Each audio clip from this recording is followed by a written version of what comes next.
Wings of Valor by Erwin Montrose. Chapter 1. A Skyward Battle. The horizon shimmered in shades of gray and blue, the early morning light struggling to pierce the dense overcast skies over the English Channel. It was the kind of murky dawn that made pilots uneasy, the atmosphere pregnant with the promise of danger. Max Kennington sat in the cramped cockpit of his Spitfire, his hands wrapped tightly around the control stick, the rhythmic growl of the Merlin engine reverberating through his very bones. The propellers whirled like the relentless ticking of a clock, their rotation a hypnotic metronome against the impending chaos. Max inhaled deeply, the mingling scents of fuel and leather filling his senses. The sky, vast and indifferent, stretched above him, a sanctuary turned battlefield.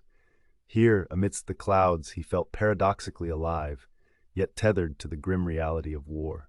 The solitude of flight offered fleeting liberation, but it came with the weight of responsibility. He was not just Max Kennington, a 24-year-old from Cornwall. He was Flight Lieutenant Kennington of the Royal Air Force, tasked with guarding the fragile borders of freedom. His squadron flew in formation, a loose V pattern that rippled with a sense of unity. Through the canopy, Max glanced at his wingman, Charlie Sparks Reynolds, whose characteristic grin was visible even through the smudged glass of his cockpit. Sparks gave him a thumbs up, a gesture that was both reassuring and bittersweet. Every patrol over these waters carried a shadow of uncertainty. Some who left this sky would not return. Max's eyes darted to his instruments, scanning the dials and gauges with the precision born of habit. The altimeter held steady, the compass pointed true, and the fuel gauge hovered reassuringly near full. Yet the hairs on the back of his neck stood on end, a primal warning that came not from the machines, but from something deeper, more instinctual. Suddenly, the stillness fractured. A crackling burst of static erupted through his radio, followed by the clipped, urgent voice of the squadron leader. "Bandits, 11 o'clock high. Keep it tight, lads." Max's heart leaped into his throat. He snapped his head to the left, his eyes narrowing as dark shapes emerged from the dense veil of clouds. The Luftwaffe squadron descended like a swarm of predatory birds, their Messerschmitt Bf-109s cutting through the sky with lethal intent. The sunlight, feeble as it was, gleamed off their wings, turning them into specters of destruction. Adrenaline surged through Max as he tightened his grip on the controls, his body tensing in preparation for the aerial dance of life and death. Sparks' voice crackled over the radio. "Looks like they've brought friends this time, Max." "More for us to send packing," Max replied, forcing a confidence he didn't entirely feel. The first salvo came swiftly, tracers slicing through the air in brilliant arcs. Max threw his Spitfire into a sharp roll, the sudden force pressing him against his harness.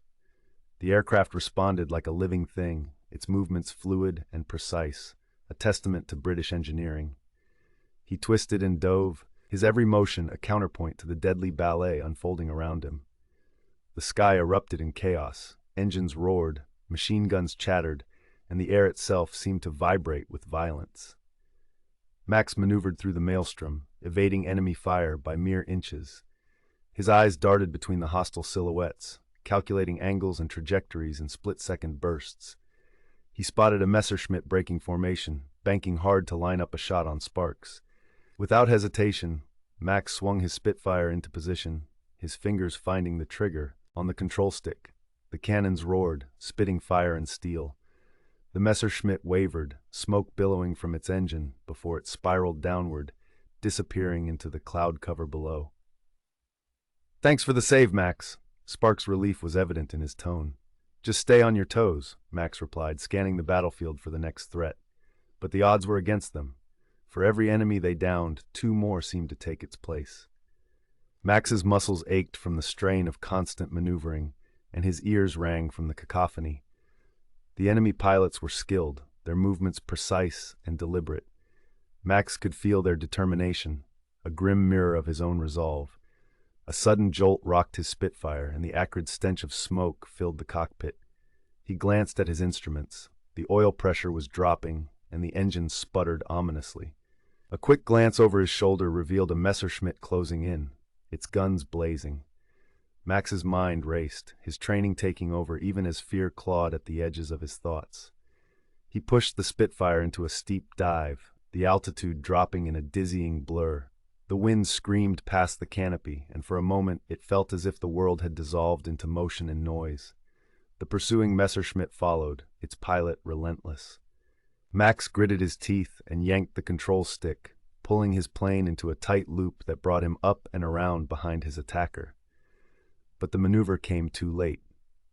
Another burst of gunfire ripped through the Spitfire's fuselage, and the engine gave a final, tortured cough before dying completely. The controls went limp in his hands, and the aircraft began to spiral. Max's heart pounded as he wrestled with the useless stick, his mind screaming for a solution. Realizing the inevitability of the crash, Max reached for the canopy release. The bitter wind lashed at his face as he pushed himself free of the dying aircraft. Gravity took hold, and he plunged through the sky, the ground rushing to meet him. He pulled the ripcord on his parachute, and the fabric unfurled with a violent snap, arresting his descent.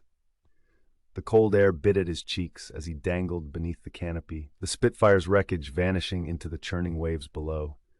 The battle continued overhead, distant and surreal, a tableau of fire and fury painted against the canvas of the heavens. For a moment, Max hung suspended between life and death, the silence around him a stark contrast to the chaos he had left behind. As the icy waters of the channel loomed closer, Max braced himself. The journey was far from over. Survival was a battle of its own, and the cold, unyielding sea was now his adversary. Chapter 2. Descent into Solitude. The channel waters weren't just cold, they were unforgiving. The instant Max hit the surface, the icy grip of the sea tore the breath from his lungs. His body recoiled instinctively, muscles seizing as the frigid waves closed around him. He kicked hard, his boots heavy with water, struggling to keep himself afloat as the parachute collapsed into the waves and dragged against him. His hands worked frantically to free himself from the harness, the rough webbing slipping through his fingers as he fumbled in the numbing cold. A wave crashed over him, filling his mouth with brine. He coughed and spluttered, his movements becoming desperate. With a final wrench, the parachute strap released, and the heavy fabric sank below, taking its relentless tug with it. Disoriented but alive, Max forced his limbs to move, his training overriding the primal fear threatening to consume him. The channel stretched endlessly in every direction, its gray expanse indistinguishable from the leaden sky above. Each swell of water seemed to mock him, as if the sea itself sought to pull him under.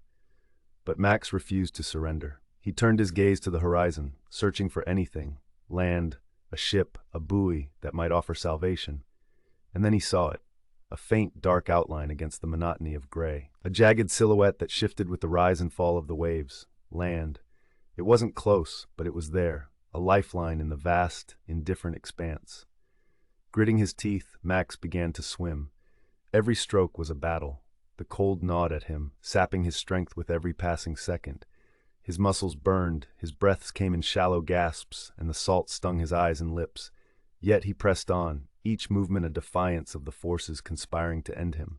Memories flitted through his mind, unbidden. The faces of his squadron, his mother's voice urging him to always push forward, and the serene hills of Cornwall where he had once dreamed of flying. "Not today," he muttered through chattering teeth. "You're not taking me today." Time lost meaning in the endless rhythm of his strokes. When he finally felt the sea bottom rise beneath him, it came as a shock. His boots scraped against the sand, and he stumbled, collapsing into the shallow surf. Waves lapped at his exhausted frame as he dragged himself onto the shore, each movement a monumental effort. Jersey. The island's name surfaced in his mind, unbidden but certain. He had seen it on maps during briefings, its strategic significance etched into the minds of every pilot. Occupied by the Nazis since the early days of the war, it was now an outpost of tyranny, its shores patrolled by watchful eyes. Max knew he was far from safe, but for the moment, the firm ground beneath him was a victory he could claim. He lay there for a time, his chest heaving, the salt air mingling with the sharp scent of seaweed. The cold remained an ever-present adversary, leaching the heat from his body, even as the adrenaline of survival began to wane. Slowly, he pushed himself to his feet, his soaked uniform clinging to him like a second skin. The landscape before him was stark and unwelcoming. A stretch of rocky beach, bordered by dense woods that seemed to swallow the light. Max's instincts kicked in. He needed warmth, shelter, and a plan. The enemy would not be far. Patrols along the coast would be frequent, especially with the channel such a contested space. Every move he made had to be calculated. Staggering forward, he scanned the beach for anything useful. The wreckage of his Spitfire was nowhere in sight, likely swallowed by the depths. His survival kit, a small pouch he had strapped to his leg, remained intact, its contents a meager collection of tools, a knife, a flint, and a waterproofed packet of biscuits. It wasn't much, but it was something. The woods loomed ahead, their shadows deep and impenetrable. Max hesitated at the edge, the primal part of his brain urging him to stay where he could see the open sky. But he knew better. The beach was exposed, vulnerable.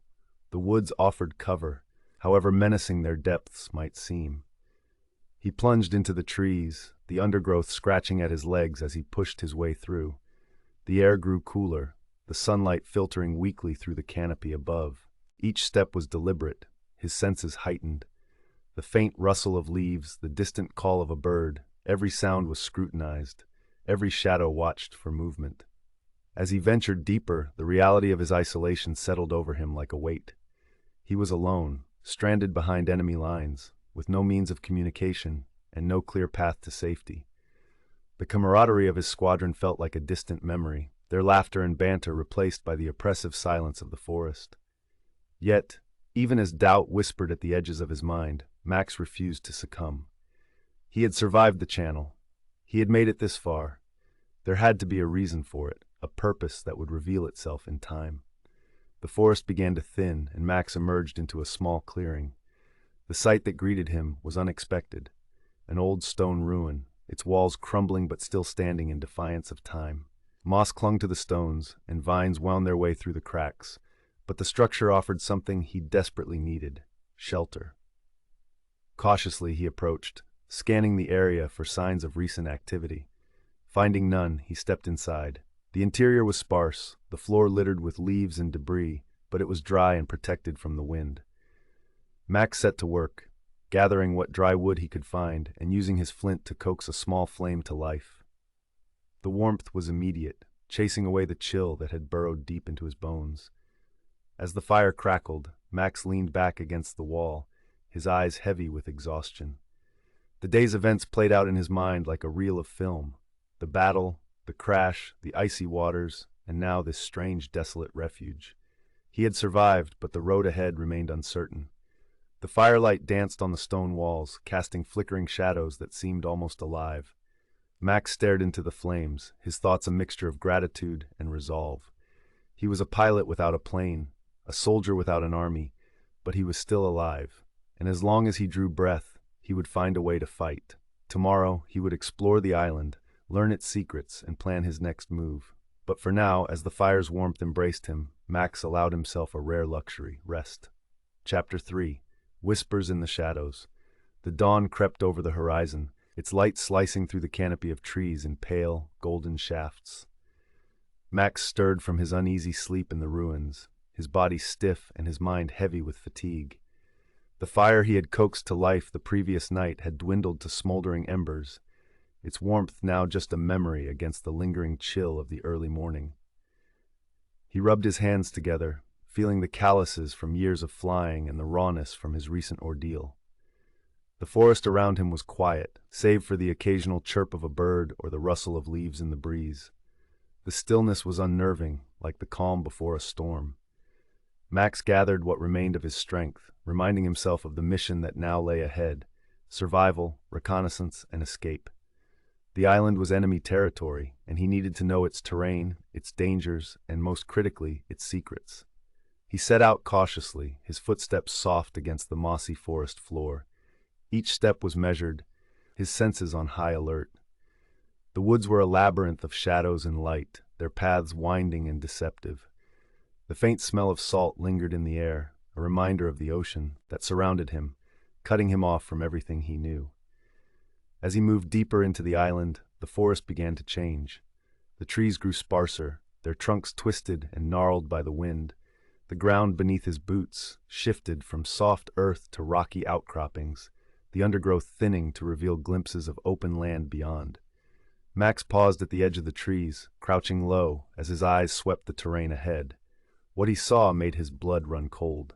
In the distance, nestled in a shallow valley, was a structure of steel and concrete. It was stark and utilitarian, its harsh lines a brutal contrast to the natural beauty of the island.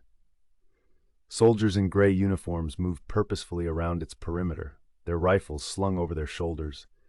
Trucks rumbled in and out of the compound, their engines growling as they carried supplies to and from the facility. Max's stomach churned. The presence of a Nazi installation on Jersey was no surprise. He had known the island was occupied, but the scale of the operation was far beyond anything he had anticipated.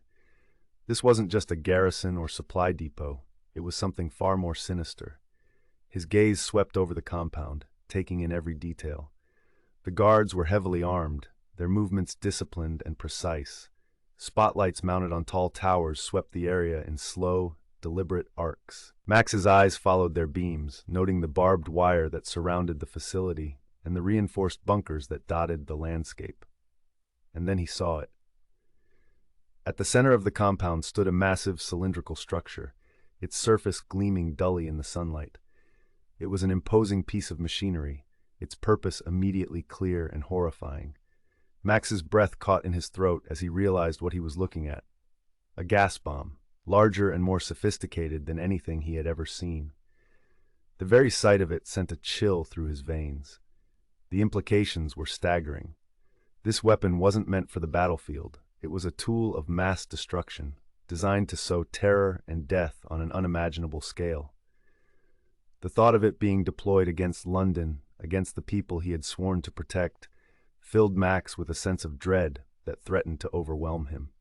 But fear quickly gave way to resolve. He had to do something. He couldn't let this weapon remain hidden, waiting to be unleashed. Somehow, he had to find a way to alert the Allies, to warn them of the danger that lurked on this remote island. Max retreated into the shadows, his mind racing. He couldn't simply charge into the compound. He would be captured or killed before he got within 50 yards of the fence. He needed information, a plan, and if possible, an ally. Alone, his chances of success were slim, but the alternative, doing nothing, was unthinkable. He spent the rest of the day observing the compound from a safe distance, his position hidden by a thick patch of undergrowth. He watched the guards change shifts, noted the comings and goings of trucks, and tried to discern the layout of the facility. The work was tedious and nerve-wracking, but Max knew that every detail could be the difference between success and failure. As the sun dipped below the horizon, casting the island in a dim twilight, Max withdrew to the safety of the forest.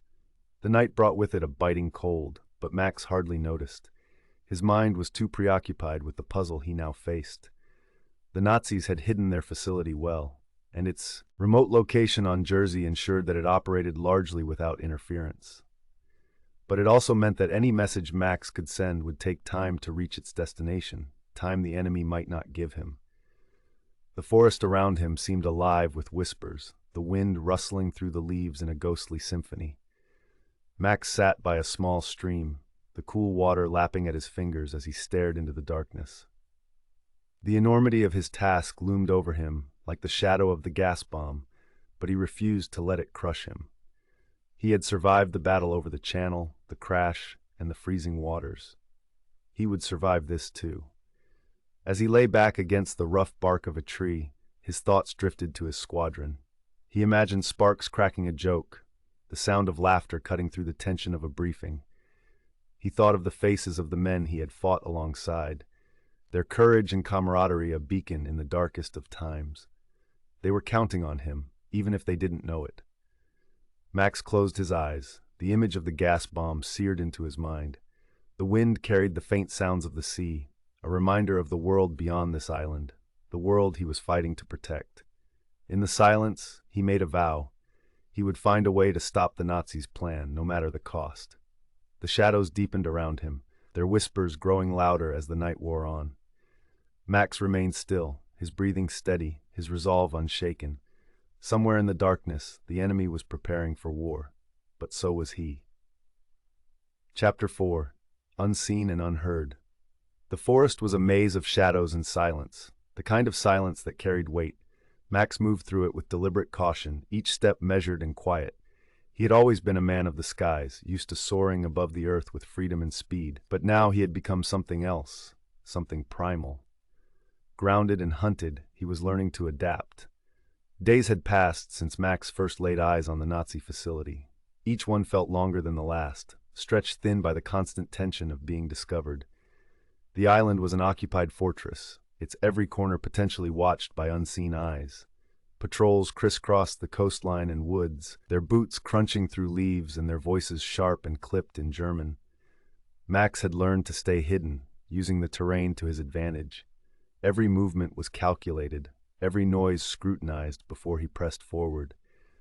The lessons of war came flooding back to him, though they felt far removed from the aerial battles he knew so well. He recalled the brief survival training he had received, the emphasis on patience, observation, and blending into the environment. But nothing could have truly prepared him for this. He wasn't just avoiding detection, he was a shadow, unseen and unheard, existing in the spaces others overlooked. His survival kit had been his salvation. The knife was his most prized possession, a tool that had served him in countless ways, carving makeshift stakes to secure a crude shelter, cutting strips of cloth to wrap his blistered feet, and even prying open the occasional tin of rations he scavenged from enemy outposts. The flint was another lifeline, its sparks a source of both fire and hope during the long, cold nights. Max had taken to sleeping during the day when the patrols were less frequent and moving under the cover of darkness. The nights were his allies, their cloak of shadows offering him a measure of safety. But they were also unnerving, amplifying every sound and turning every rustling leaf into the whisper of an approaching soldier. He learned to still his breath, to let the darkness become his second skin. One night, as Max crept through the woods, he heard the faint hum of an approaching vehicle. He pressed himself against the rough bark of a tree, his body rigid as the sound grew louder. A truck rumbled down a narrow dirt road, its headlights piercing the gloom. Two soldiers sat in the cab, their faces illuminated briefly as they passed. Max's heart thudded in his chest as he watched the truck disappear into the distance. The realization struck him like a blow. The Nazis were increasing their activity. The truck had been heavily laden, its bed stacked with crates marked with ominous symbols. Whatever was happening at the facility, it was accelerating. Time was slipping away. Max made his way back to his makeshift camp, his thoughts racing. He couldn't simply wait and observe any longer. He had to act. But how? He had no radio to transmit a message, no allies to help him. The weight of his solitude bore down on him, a suffocating reminder of how alone he truly was. He sat by his small fire, the flames casting flickering shadows on his face. His mind turned over possibilities, strategies born of desperation. He needed to get closer to the facility, to learn more about its operation and find a way to disrupt it. But even the thought of venturing near sent a chill through him. The guards were vigilant, their patrols methodical. One misstep could mean capture, or worse. Max's thoughts drifted to the people of the island. He had seen no sign of them since his arrival, but he knew they were there, hidden in the margins. Farmers, laborers, and shopkeepers forced to live under occupation. Were they afraid? Resigned? Or perhaps, like him, quietly defiant? He wondered if any of them might be willing to help, if there was a network of resistance he could tap into. The thought gave him a flicker of hope, but it was quickly extinguished by the reality of his situation. He had no way of finding them, and any attempt to do so could expose him. That night, Max ventured closer to the facility than ever before. The forest thinned as he approached, giving way to a stretch of open ground that separated the trees from the perimeter fence. He crouched low, his breath shallow, as he studied the scene before him. The compound was alive with activity, floodlights sweeping the area as soldiers moved between buildings. The hum of machinery and the bark of orders carried on the wind, a constant reminder of the enemy's presence. Max's eyes were drawn to the cylindrical gas bomb at the center of the compound. Even from a distance, its size was staggering. He could see workers moving around it, their movements precise and coordinated. The sight filled him with a sense of urgency that bordered on panic. The weapon was nearly complete. He could feel it. As he watched, he noticed something else. The guards' movements were predictable, their patrols following a set pattern. He studied them intently, committing their routines to memory. If he was going to act, he needed to exploit every weakness, every blind spot. The hours stretched on as Max remained hidden, his muscles aching from the strain of staying still. When the first light of dawn began to creep over the horizon, he retreated into the forest, his mind buzzing with plans and possibilities. He knew the risks, but he also knew the stakes. The gas bomb was a threat unlike anything he had faced before, and he couldn't afford to fail. Back at his camp, Max stared into the embers of his fire, his resolve hardening. He was no longer just a pilot or a survivor. He was something more, a shadow in the enemy's midst, unseen and unheard, waiting for the moment to strike. Chapter 5. A Network of Shadows. The storm rolled in unexpectedly, sweeping across the island with a ferocity that matched the turmoil in Max's mind. Rain lashed against the trees, and the wind howled through the dense forest, its chill seeping into his bones. It was the kind of night that concealed movement, cloaking the world in darkness and chaos. Max welcomed it. The storm was his ally, masking his presence as he made his way closer to the facility. He moved like a ghost, slipping between the trees and keeping low to the ground. The Nazis wouldn't risk patrolling in this weather. Even their spotlights struggled against the sheets of rain. Max reached the edge of the forest and crouched behind a pile of stacked crates, his eyes scanning the compound for any sign of movement. And then he saw her.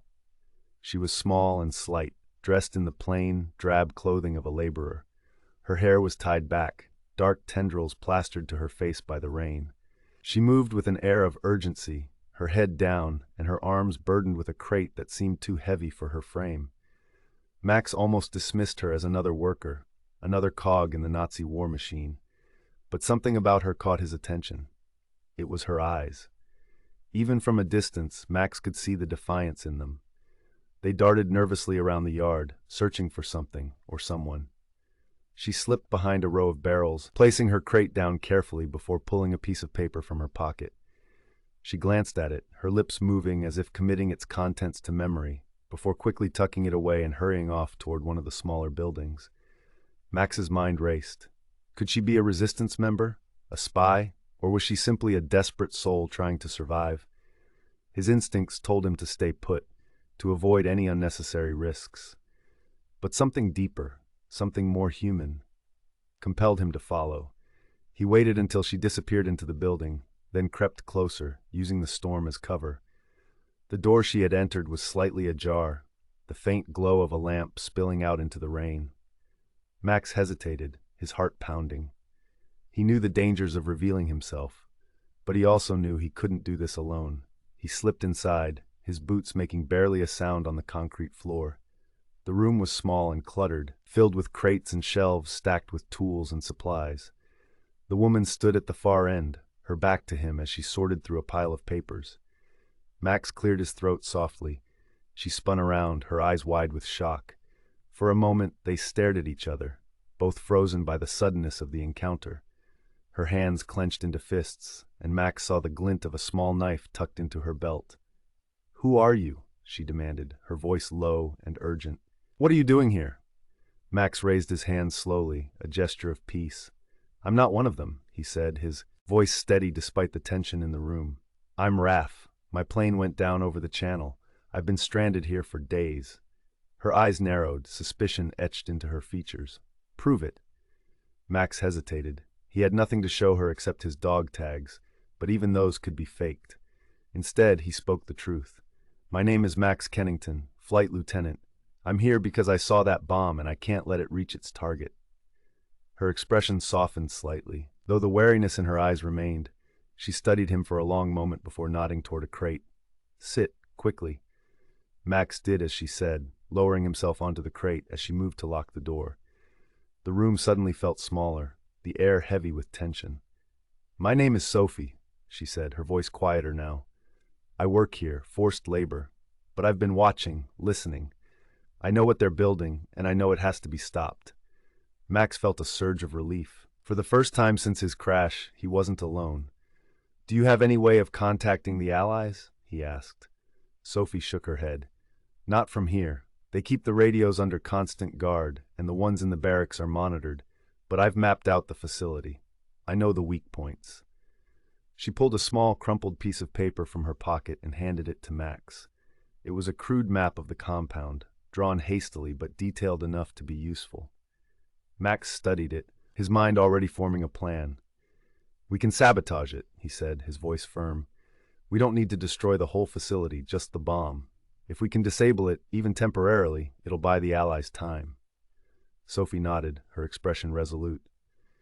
"I've been stealing small tools and parts, hiding them where I can. It's risky, but I can get you what you need." Their eyes met, a silent understanding passing between them.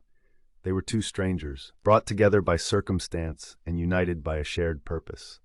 Over the next few days, they worked in secret, communicating in whispers and stolen glances. Sophie taught Max the rhythms of the facility, the guards' patrols, the shifts of the workers, the hidden passages that wound beneath the compound. Max shared his knowledge of sabotage, showing her how to use simple tools to disable machinery and create distractions. Trust grew between them, slowly but surely. Sophie's sharp wit and resourcefulness impressed Max, while his determination and calm under pressure gave her confidence. Together, they became a team, a fledgling network of shadows determined to strike back against the enemy. One night, as they huddled in a hidden corner of the facility, Max looked at Sophie and said, "Why are you risking this? You could escape, hide somewhere safer." Sophie met his gaze, her eyes fierce. "Because this is my home. My family was here before the Nazis came, and they took everything from us. If I can fight back, even in a small way, then it's worth the risk." Max nodded, her words echoing his own resolve. They were kindred spirits, bound by a shared desire to protect what they held dear. As the storm outside raged on, the seeds of their rebellion took root. Together, they were no longer just survivors, they were resistance. And the Nazis would never see them coming. Chapter 6. A flicker of hope. The island was cloaked in darkness, the moon shrouded by heavy clouds that seemed to echo the weight of Max and Sophie's mission. They huddled in the cramped confines of an abandoned storage shed, their breaths visible in the cold night air. The map Sophie had drawn lay spread between them, illuminated by the faint glow of a makeshift lantern. Its lines and annotations told the story of the facility's weaknesses, passages unused by guards, storage areas overlooked in patrols, and the pathways workers like Sophie used to move unnoticed. Max traced a finger along the map, stopping at the crude depiction of the bomb. "Here," he said, his voice barely above a whisper. "We need to hit this section. The pressure valves are critical. If we damage them, the entire weapon becomes unstable." Sophie nodded, her expression grim. "And the storage tanks for the chemicals? If we disrupt the flow, it'll delay their assembly even further." Max glanced at her, appreciating her sharp mind and fearless resolve. She had proven to be more than an ally. She was a partner, her knowledge of the facility invaluable. Together, they had devised a plan that was bold, bordering on reckless, but it was the only chance they had. Their target was clear: sabotage the bomb's critical components and disrupt its construction. The risk was enormous. The facility was heavily guarded, and any misstep could lead to capture or death. But the alternative, letting the weapon be completed and unleashed, was unthinkable. The two of them worked in silence, packing their supplies and double-checking their makeshift tools. Max had fashioned a small but effective set of sabotage implements from the items Sophie had smuggled out of the facility: wire cutters, a small wrench, and a handful of carefully concealed explosive charges. They weren't much, but in the right hands, they could be devastating. Sophie glanced at him as she tied her hair back, her movements swift and practiced. "Are you always this calm before a mission?" she asked, her voice tinged with a mix of curiosity and admiration. Max smiled faintly, his eyes still on the map. "Calm isn't the word I'd use. Focused, maybe. It's how you survive up there." He gestured vaguely upward, as if to the skies where his Spitfire had once roamed. "You learn to channel the fear into action." She nodded, absorbing his words. "I suppose it's not so different down here. Fear keeps you alive, but you can't let it control you." They exchanged a look, a shared understanding passing between them. The stakes were higher than either of them had faced before, but they had each other, and that was enough. The hours passed in tense preparation until the moment came to move. They left the shed under the cover of darkness, their footsteps muffled by the damp earth. The storm from earlier in the week had left the ground slick and treacherous, but it also masked their movements, the soft squelch of mud blending with the ambient sounds of the night. The facility loomed ahead, its floodlights cutting through the gloom like searchlights in a prison yard. Max and Sophie crept to the edge of the forest, pausing behind a cluster of rocks as they watched the guards move along the perimeter. Their patterns were predictable, just as Sophie had noted. 2 guards at the gate, one patrolling the south fence, and a pair stationed near the main building. Max motioned for Sophie to stay low as they slipped through a gap in the fence, a section she had weakened days earlier by loosening the bolts. They moved with practiced precision, their breaths steady and their steps silent. Every shadow became a hiding place, every sound a potential threat. As they approached the storage building, Sophie held up a hand, signaling Max to stop. She peered around the corner, her eyes sharp and focused. "Clear," she whispered, motioning him forward. Inside, the air was thick with the acrid smell of chemicals and oil. The dim light cast long shadows across the rows of machinery and crates, creating a labyrinth of metal and wood. Max set to work immediately, locating the pressure valves on the schematic Sophie had memorized. He crouched beside them, his hands steady as he began loosening the bolts with the small wrench.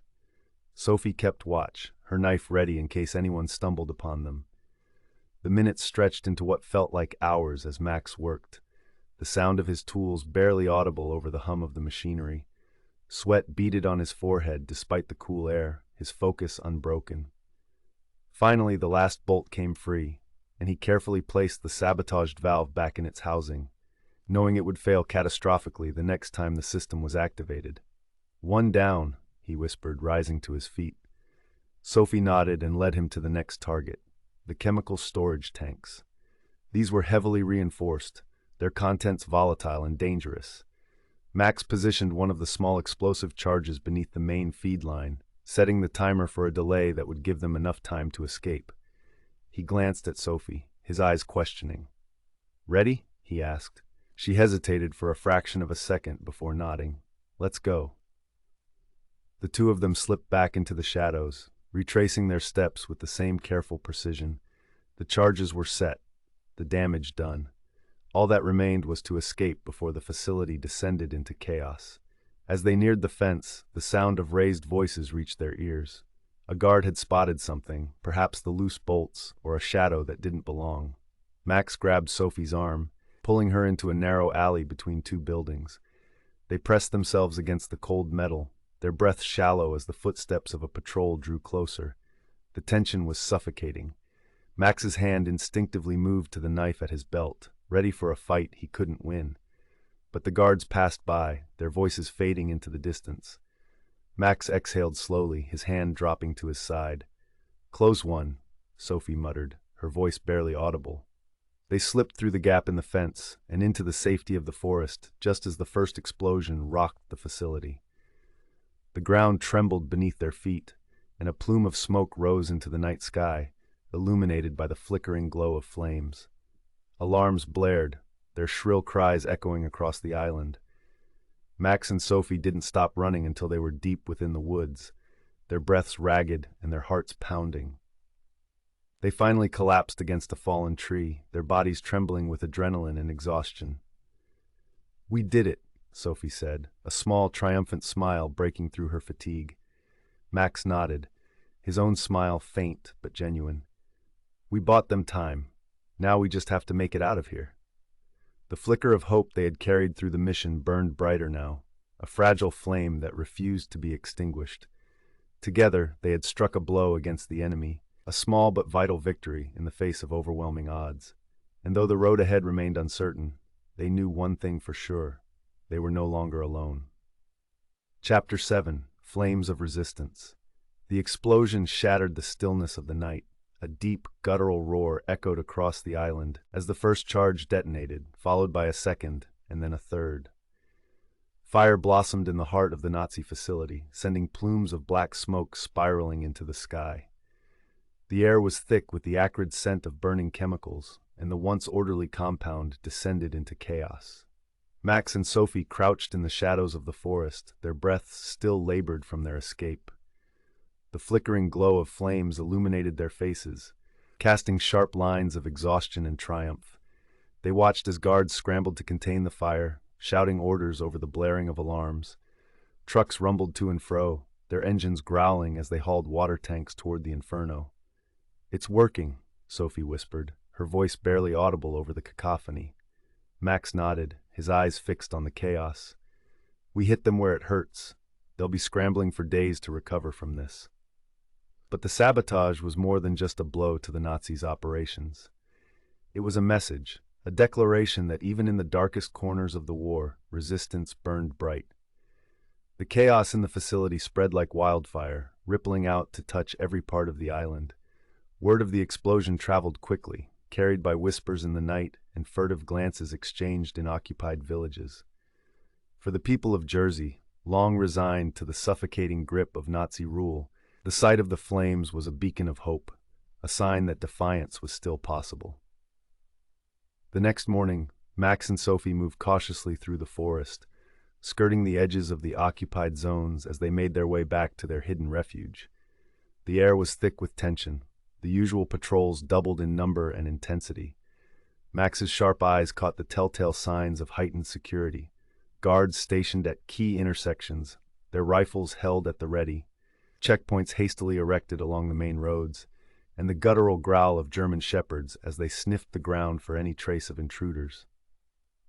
Despite the dangers, Max felt a growing sense of accomplishment. The facility had been crippled, its operations thrown into disarray. But it wasn't just the physical damage that mattered, it was the spark they had ignited in the hearts of the island's people. Sophie's thoughts seemed to mirror his own. As they rested beneath the shelter of a rocky overhang, she spoke softly, her voice tinged with a mix of hope and determination. "Did you see their faces? The workers, I mean. They know someone's fighting back now. Maybe it'll give them the courage to stand up." Max nodded, his gaze distant. "It's a start, but the real fight is just beginning." Their words proved prophetic. Over the next few days, the island began to stir with quiet rebellion. Small acts of defiance emerged like embers in the ashes of the facility. A sabotaged fuel truck here, a shipment of supplies mysteriously delayed there. The once subdued workers moved with a newfound sense of purpose, their gazes sharper, their movements less hesitant. Max and Sophie's actions had set something in motion, an undercurrent of resistance that rippled through the occupied territory. It was subtle at first, almost imperceptible, but it grew stronger with each passing day. The Nazis responded with predictable brutality, tightening their grip on the island and meting out harsh punishments for even the slightest infractions. But for every act of oppression, there was a corresponding act of defiance, a reminder that the enemy's control was not absolute. Max and Sophie became the unseen catalysts of this rebellion, working in the shadows to fan the flames they had ignited. They used the island's natural features to their advantage, moving through its hidden paths and forgotten corners like ghosts. Sophie's knowledge of the terrain was invaluable, allowing them to stay one step ahead of the enemy's patrols. Their growing network of sympathizers provided critical support.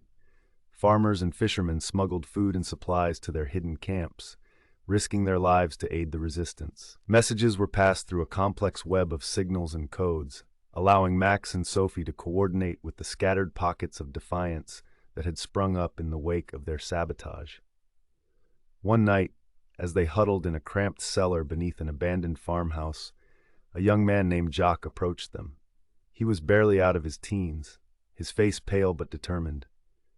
"We've been waiting for someone like you," he said, his voice trembling with both fear and excitement. "My father always said the Nazis couldn't hold us forever. Now I believe him." Max placed a hand on Jacques' shoulder, his expression serious. "This isn't just about Jersey," he said. "It's about sending a message to the world that even in the face of overwhelming odds, we won't back down." Sophie added, her tone firm but gentle, "But it's not without risk. You have to be prepared for what this fight will cost." Jacques nodded, his jaw tightening. "I am." The meeting marked a turning point. With Jacques' help, Max and Sophie began to organize the resistance more formally, coordinating their efforts and striking at the enemy where it hurt most. They focused on disrupting supply lines, sabotaging equipment, and gathering intelligence to send back to the Allies. Each success bolstered their resolve, even as the enemy's retaliation grew fiercer. The Nazis' frustration was palpable. The facility's reconstruction was slow and fraught with setbacks, each one a testament to the resistance's determination. The guards grew more aggressive, their patrols relentless, but the rebels adapted, finding new ways to outmaneuver their oppressors. Through it all, Max and Sophie remained the beating heart of the movement. They were tireless, their bond forged in the crucible of shared danger and unyielding purpose. Max often marveled at Sophie's resilience, her ability to inspire others even in the face of overwhelming odds. And Sophie, in turn, found strength in Max's unwavering determination, his quiet confidence a steady anchor in the storm. The flames of resistance burned brighter with each passing day, casting their light across the shadowed island. The Nazis had underestimated the spirit of the people they sought to subjugate, and now they were paying the price. For Max and Sophie, the mission was far from over. The road ahead was treacherous, and the risks were greater than ever. But they carried with them a flicker of hope, a belief that even in the darkest of times, courage and unity could light the way. Chapter 8: The Sound of Freedom. The cramped storage room smelled of dust and rust, the faint metallic tang of old equipment lingering in the air. Max and Sophie stood over a battered radio console, its wires exposed and its dials worn from years of use. The relic was a holdover from a time before the occupation, tucked away in the basement of a small farmhouse on the outskirts of the island. It was a miracle the equipment still worked, but it was their only hope of reaching the Allies. Max adjusted one of the dials, his hands steady but his jaw tight with concentration.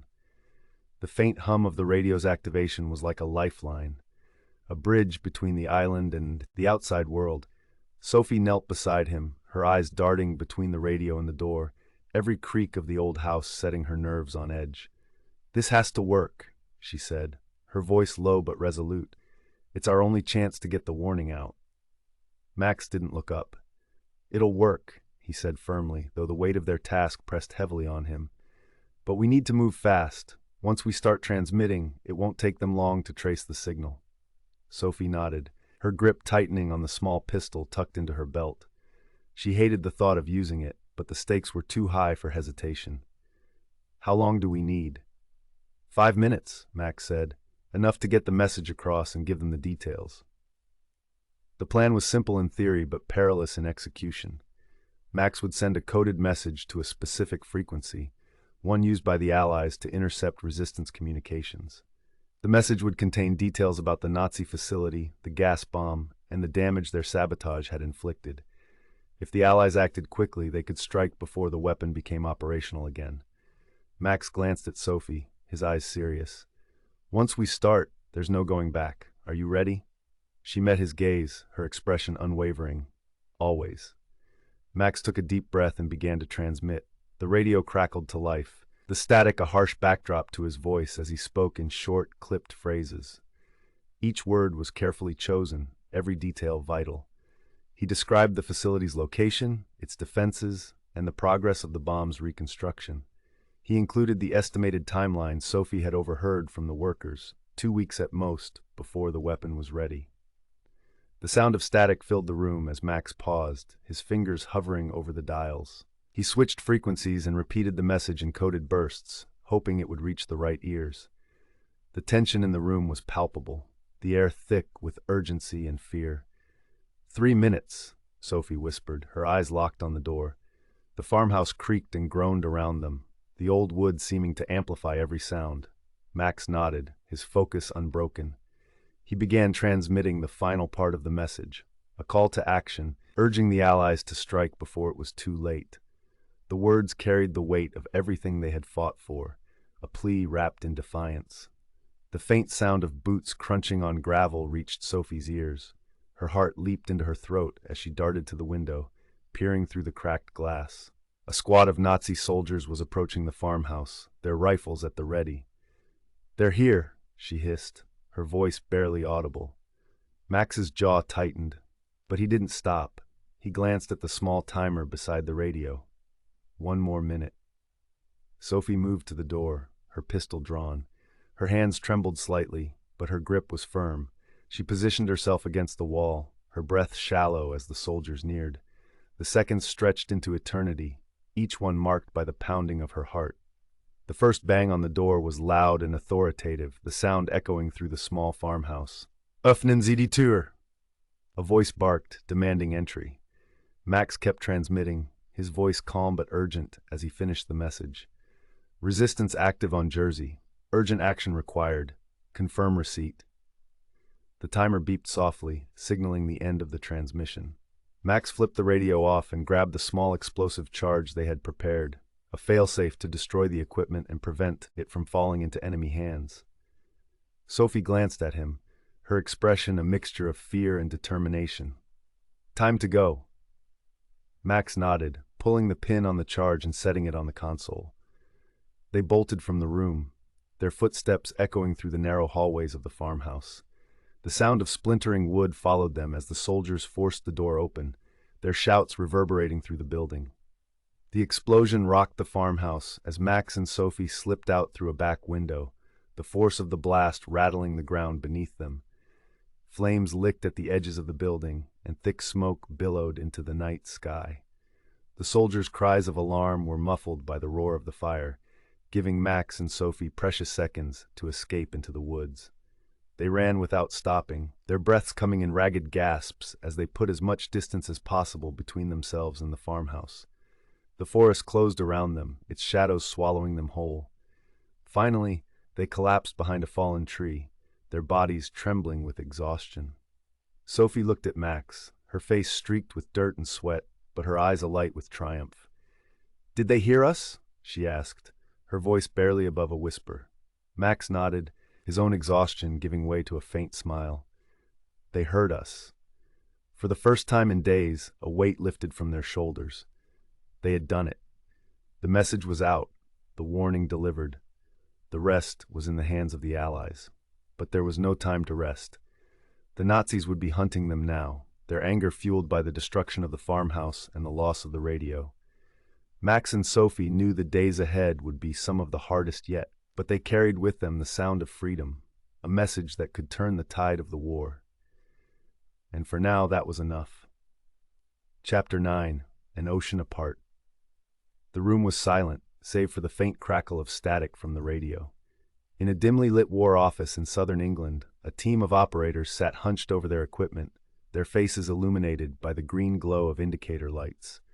The burst of coded transmissions from Jersey had sent a ripple through the room, a pulse of urgency that everyone felt but did not yet understand. A young officer leaned over one of the radio operators, his brow furrowed as he scribbled down the decoded message. "Jersey?" he muttered, the name heavy with disbelief. "Haven't had anything from there in months." "It's genuine," the operator replied, his voice steady despite the tension in the room.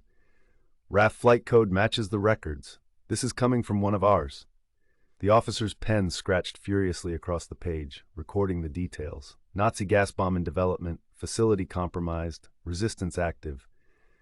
By the time he reached the end of the transmission, his hand trembled slightly. He straightened, the weight of the message settling on his shoulders.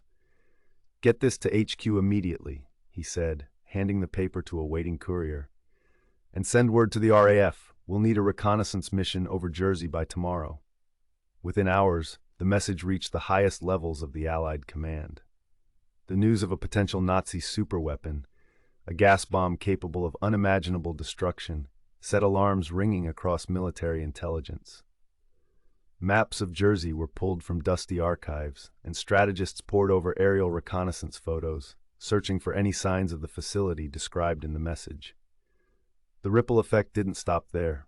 Word of the transmission spread through resistance networks on the mainland, carried by couriers and encoded into broadcasts. In darkened rooms and hidden cellars, whispers of defiance grew louder. If a pilot and a laborer could strike a blow from an occupied island, then perhaps others could too. On Jersey, the aftermath of the sabotage and radio transmission was swift and brutal. The Nazis, furious at the destruction of their facility and the loss of sensitive information, unleashed a wave of crackdowns across the island. Checkpoints sprang up on every major road, and entire neighborhoods were subjected to searches. Curfews were extended, and anyone caught outside after dark faced immediate detention. Max and Sophie remained hidden in the dense forest, their movements carefully calculated to avoid detection. They had become adept at surviving in the shadows, using the natural contours of the island to stay one step ahead of their pursuers. But the strain was beginning to show. Food was scarce, and exhaustion clung to them like a second skin. "Do you think they got the message?" Sophie asked one evening as they crouched in a small hollow beneath a fallen tree. Her voice was soft, but Max could hear the weight of her question. "They got it," he replied, his tone steady despite the doubt gnawing at the edges of his mind. "And they'll act. They have to." Sophie nodded, her gaze distant. "I just hope it's soon. The people here can't take much more of this." Her words were a stark reminder of the stakes. The islanders bore the brunt of the Nazis' anger, their lives disrupted and their spirits tested. Yet, amidst the fear and uncertainty, there were signs of hope. Farmers who risked punishment to leave supplies at hidden drop points. Fishermen who slipped past patrol boats to smuggle messages to the mainland. The resistance was growing, emboldened by Max and Sophie's actions. Back in England, the wheels of war turned. Aerial reconnaissance confirmed the presence of a large facility on Jersey, matching the description from the transmission. High-resolution photos revealed damage consistent with sabotage, as well as heightened security measures around the compound. The Allies knew they couldn't afford to wait. In a secure briefing room, a group of military officers and intelligence analysts gathered to finalize their plans. Maps of Jersey covered the table, marked with notes and annotations. "The facility is vulnerable," one officer said, pointing to the aerial photos. "The sabotage has set their timeline back, but we estimate they could be operational again within 2 weeks." "We can't let that happen," another officer replied. "An airstrike is the only option." The room buzzed with quiet agreement. The decision was made. The RAF would launch a precision bombing raid on the facility, targeting the gas bomb and its supporting infrastructure. The operation would be dangerous, requiring pilots to fly low over heavily fortified territory, but the risk was necessary. On the night of the raid, Max and Sophie watched from their hidden vantage point as the skies above Jersey came alive with the roar of engines. A squadron of Allied bombers approached the island, their silhouettes stark against the moonlit sky. Searchlights and anti-aircraft fire sprang to life, tracing arcs of light and smoke across the heavens. Max's breath caught in his throat as the first wave of bombs fell. The explosions lit up the night, their thunderous echoes rolling across the island. Fire and smoke consumed the facility, and even from their distant position, Max and Sophie could feel the heat of the inferno. "It's them," Max said, his voice filled with awe. "They came." Sophie's eyes glistened with emotion as she watched the Allied planes weave through the anti-aircraft fire. "We did it," she whispered, her words barely audible over the din. The raid was over in minutes, but its impact was profound. The Nazi facility lay in ruins, its deadly weapon destroyed. The skies fell silent once more, save for the distant hum of the bombers returning to base. Max and Sophie remained hidden, their hearts pounding with a mixture of relief and exhaustion. The next morning, the island awoke to a new reality. The once imposing facility was a smoldering wreck, its towering structures reduced to rubble. The Nazis, though still in control of Jersey, had suffered a significant blow. Their grip on the island had weakened, and the resistance knew it. In the days that followed, whispers of Max and Sophie's heroism spread through the island. They became symbols of defiance, their actions a rallying cry for those who had long felt powerless. Though their names were not yet known to the world, their courage inspired a sense of unity that could not be extinguished. For Max and Sophie, the mission was not over. They remained fugitives, hunted by the Nazis and reliant on the support of the resistance. But they carried with them the knowledge that they had made a difference, that their message had crossed the ocean and sparked a chain of events that could change the course of the war. Chapter 10: Wings Above Water. The dawn came softly, its golden light spilling over the island like a quiet promise of hope. For days, Max and Sophie had remained in hiding. The aftermath of the bombing raid, a chaotic symphony of Nazi patrols, barked orders, and heavy boots combing the island. The facility lay in ruins, its once menacing silhouette reduced to smoldering rubble. But the Nazis were far from defeated, and their fury at the raid had made the island more dangerous than ever. Max leaned against the trunk of a gnarled tree, scanning the horizon with his binoculars. From their hidden vantage point atop a cliff, he could see the beach below, a stretch of golden sand framed by jagged rocks and lapped by the restless waves of the English Channel. At its edge, a small fishing vessel bobbed in the surf, its weathered hull blending seamlessly with the surrounding landscape. It was their way out. Sophie crouched beside him, her sharp eyes following his gaze. "It's smaller than I expected," she said, her voice low but tinged with a faint smile. "Are you sure it'll make it across the channel?" Max lowered the binoculars and grinned. "Smaller's better, less chance of being spotted, and it'll float, probably." She rolled her eyes, but her amusement was genuine. Humor, however fleeting, had become a lifeline for them both. The plan was simple in theory, but fraught with risk. Under the cover of darkness, they would make their way to the beach and board the fishing vessel, which had been left there by a sympathetic islander. The journey across the channel would be perilous, the waters patrolled by Nazi boats and their skies watched by planes, but it was their best chance at escape.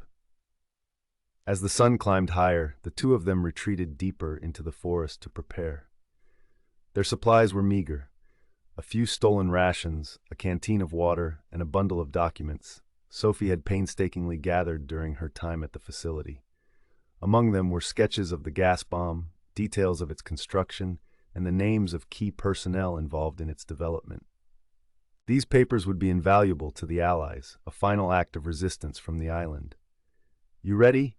Max asked as they secured their packs and checked their makeshift weapons. Sophie nodded, her expression calm but resolute.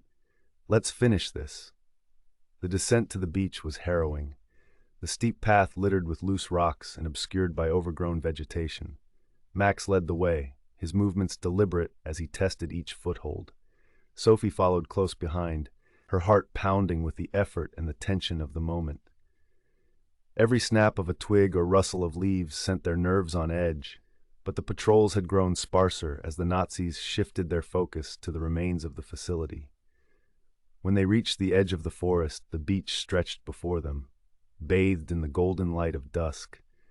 The fishing vessel bobbed in the shallows, its hull weathered but sturdy. Max motioned for Sophie to wait as he scanned the area one last time. Satisfied that the beach was clear, he waved her forward. They moved quickly, their boots sinking into the sand as they made their way to the boat. The small vessel smelled of salt and fish, its wooden planks creaking as Max climbed aboard. He began untying the mooring rope while Sophie pushed the boat into deeper water, the cold surf soaking her legs as she waded through the waves. "Let's go," Max urged, his voice barely above a whisper. Sophie climbed aboard, her hands gripping the sides of the boat as Max hoisted the small sail. The wind caught it immediately, and the vessel began to glide through the water, its movements smooth but deliberate. The first hour of their journey was uneventful, the waves lapping gently against the hull as they sailed farther from the island. Max kept one hand on the tiller, his eyes scanning the horizon for any sign of danger.